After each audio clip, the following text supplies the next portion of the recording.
of it all, my husband and I managed to keep our family together and raise two wonderful sons despite living in different states. I learned valuable lessons while training for missions and living in space that, perhaps surprisingly, can be applied to many aspects of life here on Earth as well. When I look back on my experiences, certain themes keep showing up that resonate strongly with what I hear about from other people in other fields, especially people who are forging new ground.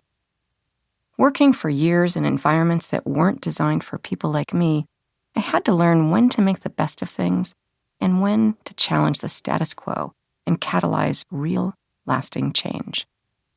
I learned to build deep bonds with teams of very different people while working under extreme conditions, often in remote locations and close quarters. I learned lessons about trust and collaboration that are useful in every situation that involves working with, living with, or loving another person.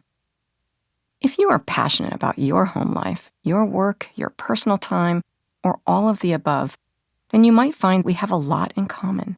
Juggling priorities when the missions are more important than we are, and yet, if we don't care for ourselves, we can't bring our best to any of it. Sharing space, to me, means including more people, both in the privilege of going to space and in so many of our endeavors here on Earth.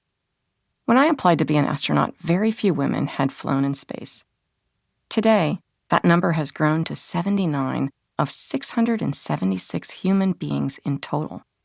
Newer NASA astronaut classes have averaged 50% women, and the current astronaut corps is 40% women. Spaceflight is making progress in terms of including people with a greater diversity of backgrounds, fields of expertise, and physical abilities.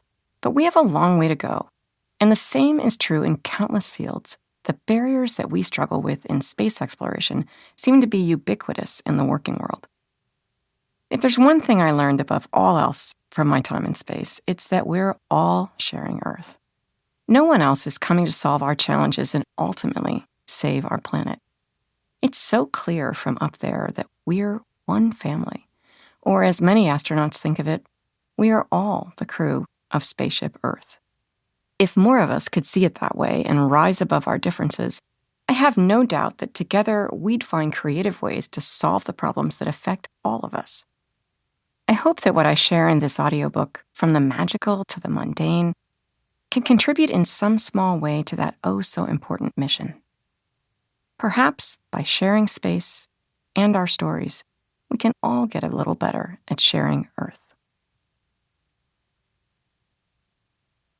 Chapter 1. Just Another Day in Zero G. Reimagining What's Possible.